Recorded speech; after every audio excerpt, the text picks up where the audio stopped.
Pass, அடுத்து என்ன idea? இவ்ளோ பேர் இருக்கும்போது கடத்த முடியாது. எப்படி கடத்தலாம்னு நீங்க நினைக்கிறீங்க? யோ, எப்படி கடத்தலாம்னு ஐடியா கொடுக்கிறதுக்காக உங்களை கூட்டி வந்திருக்கேன்.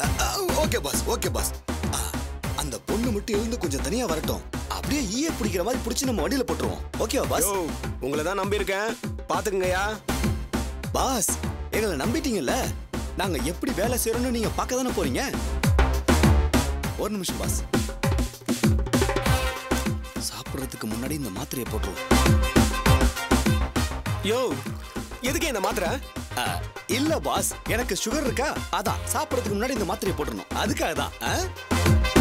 சுகர். ஏண்டி புதுசா Dress எடுத்து கொடுத்தா பரவாயில்ல, ரொம்ப ஓட்டாதீங்கடி. எப்ப பாரு உங்களுக்கு இதே வேலை. ஓஷோலே உங்களுக்கு திருப்பி கொடுத்துருக்காரு.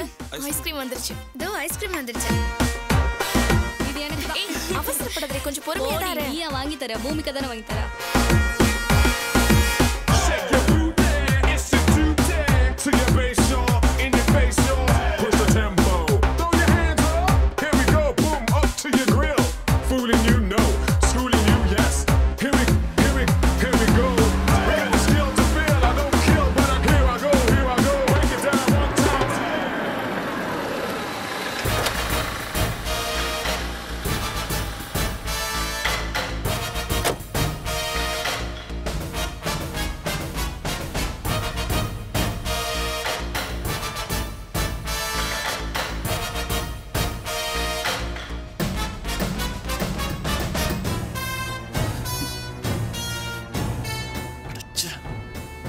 நம்மள படுத்துற பாடே பெரும்பாடு.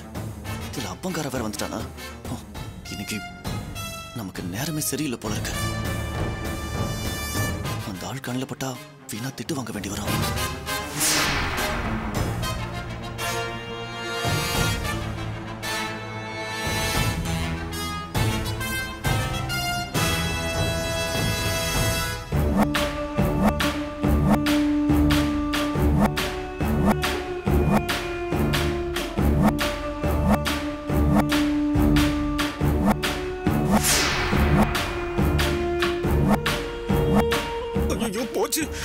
பாஸ், என்ன பாஸ் ஆச்சு? ஜோ, அவளோட அப்பா வந்திருக்காயா? எங்க பாஸ்? அங்க பாரு.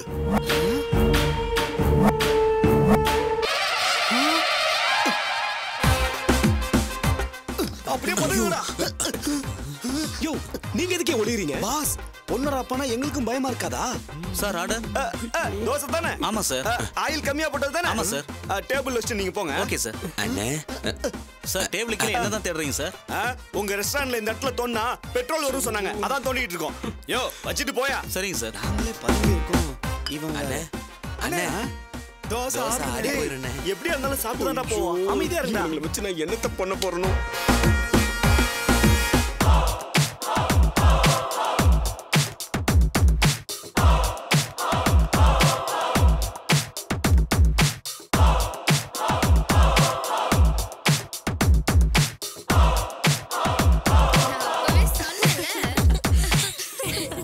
பூமிகா, உன்னை எங்கெல்லாம் தேடுறது? இங்க வந்து உட்கார்ந்துட்டு இருக்க?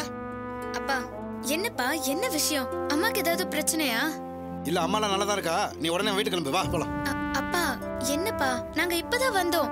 ஐஸ்கிரீம் சாப்பிட்டு வரேன். சரி சரி, சாப்பிட்டு தொலை. நான் இருந்தே கூப்பிட்டு போறேன்.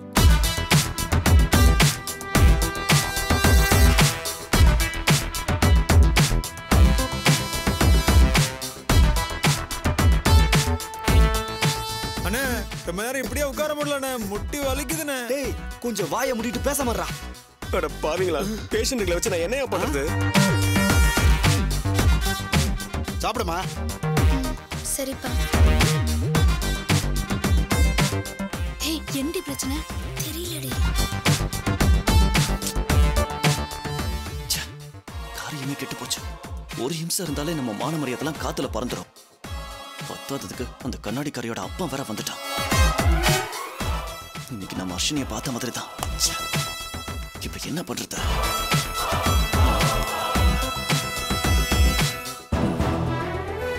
இப்படி பண்ணிட வேண்டியதான்.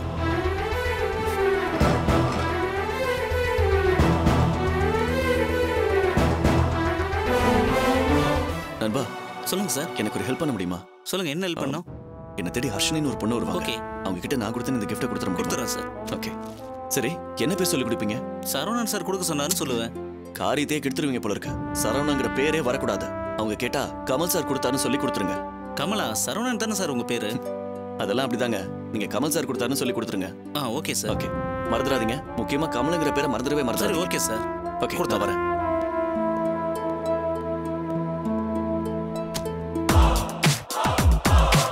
ஐயோ முட்டி வலிக்குதே. யாரே எங்க மேனேஜர்? சொல்லுங்க சார், என்ன ப்ராப்ளம்? ஆர்டர் கொடுத்து 1.5 மணி நேரம் ஆகுது. ஒரு 5 நிமிஷம் ரெடி ஆயிடும் சார். வெயிட் பண்ணுங்க சார். சார் அவசரப்படாதீங்க சார். சார் கத்தாதீங்க சார். இருங்க சார். கொஞ்சம் பொறுமையா இருங்க சார்.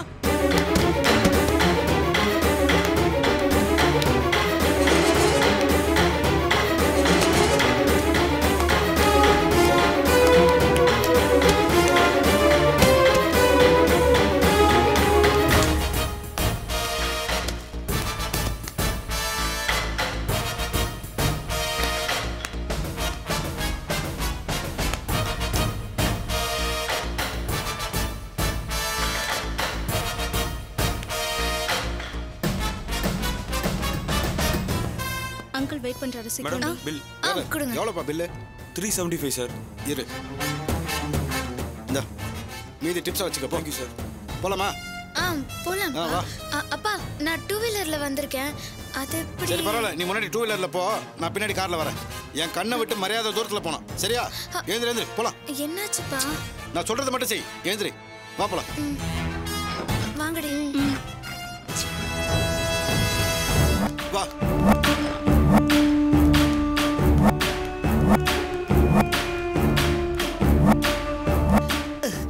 பாஸ் என்ன பாஸ், பொண்ணோட அப்பாலாம் என்ட்ரி ஆவர்னு நீங்க சொல்லவே இல்லையே. யோ, அவ அப்பா வருவான்னு எனக்கு ஜோசியமா தெரியும். வாங்க போலாம். Boss dosa boss. வாங்க.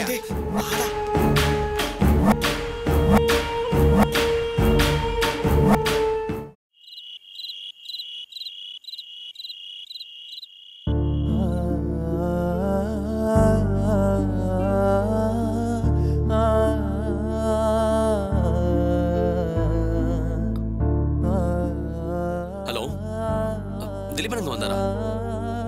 ஒன்றும் இல்லை. இல்லை பரவாயில்ல, தேங்க்யூ. இப்படி பண்ற பொள்ளையே இல்லங்க அவன். இவ்வளவு லேட் ஆகுற வரைக்கும் ஒரு போன் கூட பண்ணாம இருக்கவே மாட்டான். எனக்கு என்னவோ ரொம்ப பயமா இருக்குங்க. கவலைப்படாத உமா, வந்துருவாங்க. சரவணா. அப்பா, என்னடா ஏதாவது தகவல் தெரிஞ்சதா? எல்லாருமே தெரியலன்னு தான்ப்பா சொல்றாங்க. திலீபன் எங்கேயுமே வரலையா? அப்பா, நமக்கு தெரிஞ்ச பேங்க் ஸ்டாஃப் எல்லார்கிட்டையும் கேட்டேன்ப்பா. எந்த பேங்க்கும் அவங்க வரலன்னு சொல்றாங்கப்பா. கவிதாவோட ஃப்ரெண்ட்ஸ் யாராவது உங்களுக்கு தெரியுமாடா? அவங்க கிட்ட கேட்டு பாருங்களேன். அம்மா, திலீபனோட ஃப்ரெண்ட்ஸ், கவிதாவோட ஃப்ரெண்ட்ஸ் எல்லாமே ஒண்ணுதாம்மா. ஏன்னா 2 பேருமே ஒரே இடத்துல தான் ஒர்க் பண்ணிருக்காங்க. அவங்கள கேட்டு பார்த்தா யாருக்குமே எதுவும் தெரியலன்னு தான் சொல்றாங்க. அவனோட ஃப்ரெண்ட் ஒருத்தன் கிட்ட சொல்லிருக்கோம். அவன் மத்த ஃப்ரெண்ட்ஸ் கிட்ட எல்லாம் போய் விசாரிச்சு வரேன்னு சொல்லிருக்கான். அக்கா, திலீப் வந்துட்டானா? மாமா, திலீப் ஃப்ரெண்ட்ஸ் எல்லார் வீட்டுக்கும் போய் தேடிட்டேன் மாமா. ஆனா அவங்க 2 பேரையும் காணோம். எனக்கு என்னமோ ரொம்ப பயமா இருக்கு மாமா. வேலூர்ல எந்த ரோட்ல எந்த மூலையில 2 பேரையும் அடிச்சு தூக்கி போட்டிருக்காங்களோ, இதுங்க சென்னையில தேடி என்ன பிரயோஜனம்? கவிதா ஒரு செகண்ட் நம்பர் வச்சிருக்காளே, அந்த நம்பருக்கு ட்ரை பண்ணி பார்க்கலாம்ல. அண்ணே, கவிதா நீ யூஸ் பண்றது டியூவல் சிம் கார்டு ஃபோன். ஒரு நம்பர் ஃபோன் பண்ணி ஸ்விட்ச் ஆஃப்னு வந்துச்சுன்னா அடுத்த நம்பர் அதே தானே வரும். ஓ, எதுக்காக இந்த கவிதா இப்படி பொறுப்பு இல்லாம இருக்கா?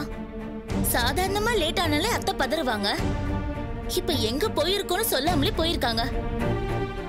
அத்தை பதறுவாங்கன்னு அவங்களுக்கு பொறுப்பு வேண்டாம்? என்ன இது? இந்த மாப்பிள்ளை கிட்ட இருந்து இன்னும் நமக்கு போனே வரல. என்ன நடந்துச்சுன்னு தெரிஞ்சாலாவது இன்னும் கொஞ்சம் சந்தோஷப்படலாமே. ஏமா ஈஸ்வரியாமா, உங்களுக்கு தானே கவிதா ரொம்ப பெட்டு. அவ கல்யாணத்தை நடத்தி வச்சதே நீங்க தானே. எங்க போறோன்னு உங்ககிட்டயாவது சொல்லிட்டு போனாங்களா? வாடி என் சக்கரை கட்டி, இப்ப பாரு என்னோட விளையாட்ட. இங்க பாரு வந்திகா, வீணா என் வாயை கலராத. நீ பேசுறது கொண்டது எதுவுமே எனக்கு சரியா படல. என்ன ஈஸ்வரி, ஏன் இப்படி திடீர்னு ஒரு மாதிரியா பேசுற? என்ன உமா, எனக்கு யோசிக்க யோசிக்க மனசே ஆற மாட்டேங்குது. இப்ப திலீபனும் கவிதாவும் ரோடா லோனுக்கு அலையறாங்கன்னா அதுக்கு யார் காரணம்? இதோ நிக்கிறாள் இந்த அவந்திகா தானே. என்ன பேசுறீங்க ஈஸ்வரியாமா? பின்ன புள்ள அது பாட்டுக்கு அவங்க அப்பா கிட்ட பணம் வாங்கி பிசினஸ் தொடங்கி இருந்திருப்பான். அவனை விட்டுருந்தா இந்நேரம் கம்பெனியை திறந்து நிம்மதியா உட்கார்ந்து ஒரு பிசினஸ் பண்ணிக்கிட்டு இருந்திருப்பான். அவங்கிட்ட போய் தன்மானம் கௌரவம் அது இதுன்னு பேசி அண்ணங்கிட்ட இருந்து காசு வாங்க விடாம பண்ணது யாரு? நீதானே அவந்திகா?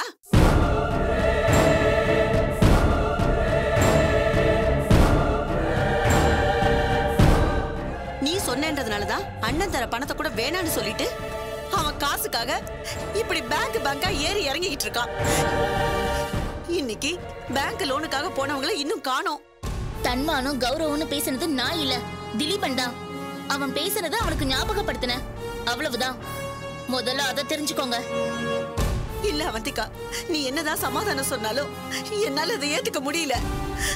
பாவம் பிள்ளைங்க போன இடத்துல பணம் கிடைச்சதோ இல்லையோ, இல்ல பணம் கிடைக்காத விரக்தியில அவங்க ஏதாவது தப்பான முடிவுக்கு போயிட்டாங்களோன்னு என்னென்னமோ யோசிச்சு என் மனசு கடந்து அடிச்சுக்குது. ஈஸ்வரி, எதுக்கு இப்படி கண்டபடி பேசுற? இல்ல உமா, என்னால முடியல. என்னால உள்ள வச்சுக்க முடியாமதான் எல்லாத்தையும் வெளியில கொட்டிடுற. சுமதிக்கு அப்புறம் என்ன வாய் நிறைய அம்மானு கூப்பிட்டது யாரு? கவிதா தானே.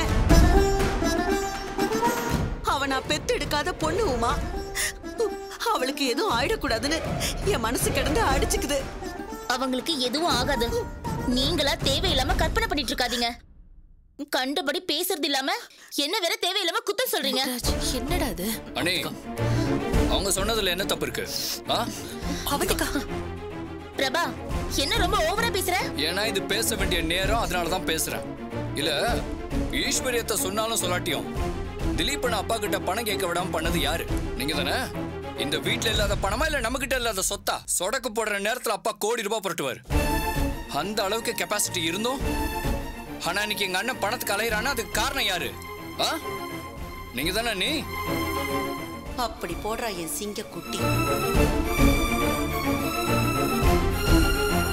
அவன் 100 ரூபாய்க்கும் 1000 ரூபாய்க்கும் கூசாம கொலை பண்ணிட்டு இருக்கான். இவங்க வெளியில ஏதாவது பணத்தை ரெடி பண்றப்ப அதனால ஏதாவது ஆச்சோன்னு தெரியலையே. சரவணா, நீ வேற ஏன்டா என் வயித்துல புளிய கரைக்கிற? அப்படி நடந்திருந்தா அதுக்கு நான் தான் காரணம்னு சொல்லுவியா சரவணா? அந்த திலீபனுக்கு தன்னம்பிக்கை வரா மாதிரி 4 வார்த்தை பேசினதுக்கு என்ன அப்படியே குற்றவாளி குண்ல ஏத்துறீங்க? விட்டா அவனுக்கு எது நடந்தாலும் நான் தான் காரணம்னு சொல்லி தூக்குல போட்டுருவீங்க போல இருக்கு. அத்தை, என்ன இதெல்லாம்? எதுக்கு எல்லாரும் என்கிட்ட இப்படி எதிர்ப்பா பேசிட்டு இருக்காங்க? சரவணா, பிரபா, கொஞ்சம் சும்மா இருக்க மாட்டீங்களாடா? கூட பிறந்தவன் வீடு திரும்பலன்னா அவனை தேடுறதை விட்டுட்டு நீதான் காரணம்னு பழி மேல பழிய போடுறீங்க. பேச்சப்ப விட போறீங்களா இல்லையா? சாரிம்மா, டென்ஷன்ல என்ன பேசுறேன்னு தெரியாம பேசிட்டேன். என்ன மன்னிச்சிருங்க. ஈஸ்வரி, உனக்கு இருக்கிற ஆதங்கம் எனக்கு புரியுது. அதுக்காக நம்ம அவந்திகாவை நீ குறை சொன்னது தப்பு. நீ இப்படி எல்லாம் பேசாத ஈஸ்வரி. சரவணா, நமக்கு இருக்கிற பதட்டம் தான் அவந்திகாவுக்கும் இருக்கு. அவ அண்ணிங்கிற மரியாதை இல்லாம என்ன பேச்சு பேசுற நீ? முதல்ல நீ பேசுறத நிறுத்து.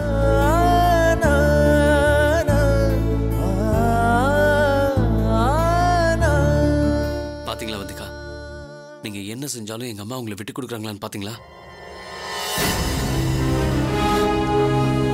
எல்லாரும் ஒண்ணு சேர்ந்துட்டாங்க.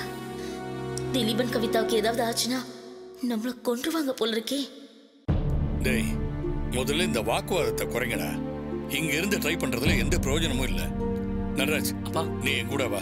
சரிப்பா. பிரபா, சரவணா, நீங்க வண்டி எடுத்துக்கிட்டு இன்னொரு பக்கம் தேடுங்க. சரிப்பா. வைத்தி, நீ என் கூட வரியா இல்ல அவங்க கூட போறியா? மாமா, நான் சரவணன் போறேன். அவங்களுக்கு ஒண்ணும் ஆயிருக்காது. நாங்க தான் தேடுறதுக்கு போறோம்ல, தேடி கண்டுபிடிச்சோம். கவலைப்படாம வாடா. இங்கதானே எடுத்துக்கோங்க.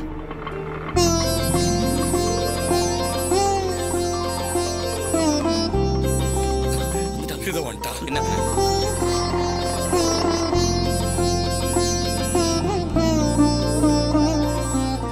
அட பாவிங்களா, உருப்படியா வந்து இறங்கிட்டாங்களே. இந்த கோமாளி மாப்பிள்ள கோட்டை விட்டான் போல இருக்கே.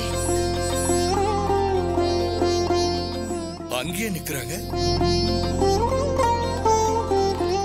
எங்கடா போனீங்க? ஏன்டா இவ்வளவு லேட்? என்ன கவிதா, எங்க போயிருந்தீங்க? சரி சரி சரி, இப்பதானே வந்திருக்காங்க. உள்ள வாடா, உள்ள போய் பேசிக்கலாம். வா வாமா.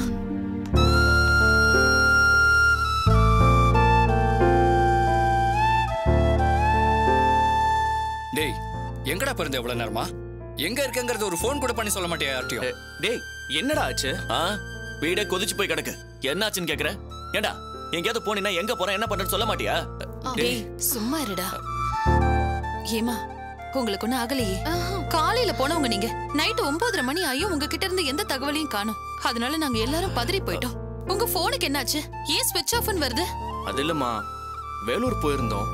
ஜிபிஎஸ்க்கு நெட்டுக்கும் போனை நிறைய நேரம் யூஸ் பண்ணிட்டோம். சார்ஜ் போயிடுச்சு. சார்ஜரும் கொண்டு போகல, அதான் ஃபோன் பண்ணி சொல்ல முடியல. சரிடா, உன் ஃபோன் தான் வேலை செய்யல. வேற ஏதாவது ஒரு ஃபோன்ல இருந்து நாங்க இங்க இருக்கோம், இத்தனை மணிக்கு வரணும்னு ஒரு ஃபோன் பண்ணி சொல்லிருக்கலாம்ல. அதானே, கொஞ்சம் கூட பொறுப்பு இல்லாம சுத்திட்டு சாவகாசமா வந்து நிக்கிறீங்க. இங்க அத்தனை பேரும் ஏன் மண்டைய போட்டு உருட்டுறாங்க. கொஞ்சம் விட்டுருந்தா என்ன தூக்கிலேயே போட்டிருப்பாங்க. நீங்க லோனுக்கு அலையறதுக்கு நான் தான் காரணமா? உங்களுக்கு பணம் கிடைக்காததுக்கு நான் தான் காரணம் இல்ல? நீங்க வரதுக்கு கொஞ்சம் லேட் ஆனதும் ஒட்டுமொத்த குடும்பமும் சேர்ந்து என்னதான் டார்ச்சர் பண்றாங்க. சாரிக்கா, பேட்டரி சார்ஜ் தேய்ந்து போனதுனால தான் எல்லா குழப்பமும் வந்திருக்கு. அவந்திகா சரி விடுமா, பிள்ளைங்க பாவம் அலைஞ்சு தெரிஞ்சிட்டு வந்திருக்காங்க. ஆமா, வேலூருக்கு எதுக்கு போனீங்க? இல்லத்த, பேங்க்கெல்லாம் நம்பி இனி பிரயோஜனம் இல்லைன்னு சொல்லி திலீபன் ரொம்ப மனசு விட்டு போயிருந்தாரு. வேலூர்ல எங்க வீடு இருக்குல்ல, அது சும்மா தான் பூட்டி கிடக்கு. அதுல யாரையும் குடி வைக்க போறதும் இல்ல, நாங்களும் குடி போறது இல்ல. பூட்டியே வைக்கிறதுக்கு அதை வித்தா பிசினஸ்க்கு யூஸ் ஆகுமேன்னு நாங்க வைக்க போனோம். அத்தை, பூட்டி கிடக்குற வீட்டை விற்க போனீங்களா? பூட்டி கிடந்தா என்ன, அது உங்க பூர்வீக வீடு இல்லையா? அதை எதுக்கு விக்கணும்? என்ன மன்னிச்சிருங்க அத்தை, எனக்கு இனிமே பூர்வீகம்னா அது இந்த வீடுதான் அத்தை.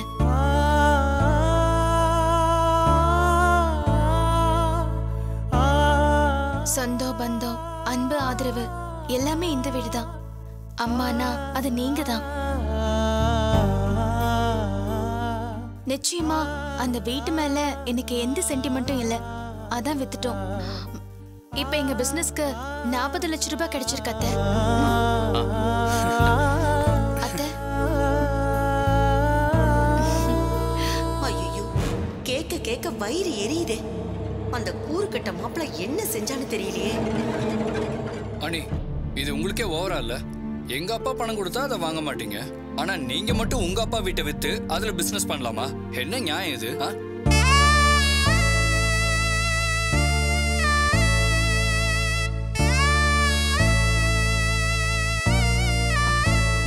பிரபா, அது அப்படி இல்ல.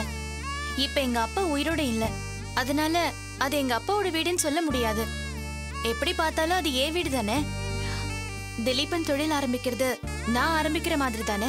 சோ எங்க பிசினஸ்க்காக நாங்க எங்க வீட்டை வித்தோம், அவ்வளவுதான். புரிஞ்சுதா? அடேங்கப்பா திலீபா, நீ ஆரம்பிக்கிற பிசினஸ்க்கு பேசாம அந்நிய பிசினஸ் மேனேஜரா வச்சுக்கோ. எவ்வளவு பெரிய ஆளா இருந்தாலும் சரி, பேசியே கவுத்துருவாங்க. ஏமா கவிதா, அப்படியே வித்தாலும் அவசரத்துக்கு விற்கிறாங்கன்னு ரொம்ப அடிமாட்டு விலைக்கே கேட்டிருப்பாங்களே. அதே டாக்குமெண்ட்டை பேங்க்ல பிளட்ஜ் பண்ணி லோன் வாங்கிருக்கலாம்ல. முதல்ல நான் கூட அப்படிதான்ப்பா நினைச்சேன். ஆனா இந்த அமௌண்ட்டை இனிஷியல் அமௌண்ட்டா காட்டி லோன் எடுக்கிறது ரொம்ப ஈஸிப்பா. வீட்டை பிளட்ஜ் பண்ணி கிடைக்கிற தொகையை விட இதை இனிஷியல் அமௌண்ட்டா காட்டினா அதிகமா லோன் கிடைக்கும். இந்த ஐடியாவையும் கவிதா தான் கொடுத்தா. அதுவும் சரிதான். ஏன்னா இந்த 40 லட்சம் ரூபாய் வச்சு 1 கோடி ரூபாய் லோன் வாங்கிக்கலாம். பேங்க்ல பிளட்ஜ் பண்ணாலும் மார்க்கெட் வேல்யூவை விட ரொம்ப கம்மியா தான் தருவாங்க. பாத்தீங்களாங்க, கவிதா எல்லாத்தையும் யோசிச்சுதான் பண்றா. திலீபன் ஜெயிக்கணுங்கிறதுக்காக சொந்த வீட்டையே வித்திருக்காளே. இவ மருமகளா வந்ததுக்கு நான் தாங்க கொடுத்து வச்சிருக்கணும். இவள பொண்டாட்டியை அடைஞ்சதுக்கு திலீபனும் கொடுத்து வச்சிருக்கணும்.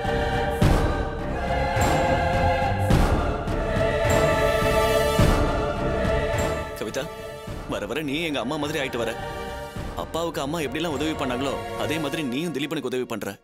You are really great. Thank you மாமா. அத்தை எனக்கு எதையும் இப்படி பண்ண அப்படி பண்ணாதன்னுலாம் சொல்லி கொடுக்கல. அவங்க எப்படி வாழ்றாங்கன்னு பார்த்துதான் நானே கத்துக்கிட்டேன். அதுக்கு நான் அத்தைக்கு தான் தேங்க்ஸ் சொல்லணும். அண்ணே, எப்படி இந்த கம்பெனியை நீங்க தான் மேனேஜ் பண்ண போறீங்க? அடுத்த வருஷம் எனக்கும் காலேஜ் முடியுது. முடிஞ்சதுக்கு அப்புறம் நானும் உங்க கம்பெனில அப்ளிகேஷன் போட்டு வைக்கிறேன். உங்ககிட்ட அசிஸ்டண்டா இருந்து நல்லபடியா வேலையை கத்துக்கிட்டேன். அதுக்கப்புறம் எங்க கம்பெனில வேலை செய்யறேன். என்ன ஓகேயா? பாத்தீங்களா வதிகா, ஒரு மருமக நல்ல புத்திசாலியா இருந்தா வீடே அவளை கொண்டாடுது. அதெல்லாம் சரி கவிதா. 40 லட்சத்தையும் இப்படி சர்வசாதாரணமா பையில போட்டு கொண்டு வந்திருக்கீங்களே, இது உங்களுக்கு சரியா இருக்கா? எவனாவது விஷயத்தை தெரிஞ்சுக்கிட்டு உங்களை ஃபாலோ பண்ணிட்டு வந்து அப்படியே பையோட பணத்தை அடிச்சுட்டு போயிருந்தா என்ன பண்ணிருப்பீங்க? யாருக்கும் விஷயம் தெரியாதுமா, தெரிஞ்சதானே கொள்ளையடிக்க போறாங்க. ஆமா திலீபா, வேலூர்ல உங்களுக்கு யாரு தெரியும்? எப்படி ஒரே நாள்ல வீட்டை வித்து இப்படி 40 லட்சம் ரூபாய் கொண்டு வந்தீங்க? ஐயோ அப்பா, அது ஒரு பெரிய மிராக்கிள்பா. நம்ம ஈஸ்வரி அத்தையோட மருமகன் இருக்கார்ல ஜம்புலிங்கம், அவர் தான் பரப்பரன்னு வேலையை பார்த்து ஒரே நாள்ல பார்ட்டியை பிடிச்சிட்டு வந்தாரு. ஒரே நாள்ல விற்கிறதுனால 10 இல்ல 15 லட்சம் தான் போகும்னு நானே நினைச்சிட்டு இருந்தேன். ஆனா ஒரு சூப்பரா ஒரு ப்ளே பண்ணி பார்ட்டியை 40 லட்சத்துக்கு வாங்க வச்சிட்டாருப்பா. நம்ம கிட்ட ஒண்ணு பேசிட்டு அங்க ஒண்ணு பண்ணிருக்கானே, செத்தான் இந்த மாப்பிள்ள.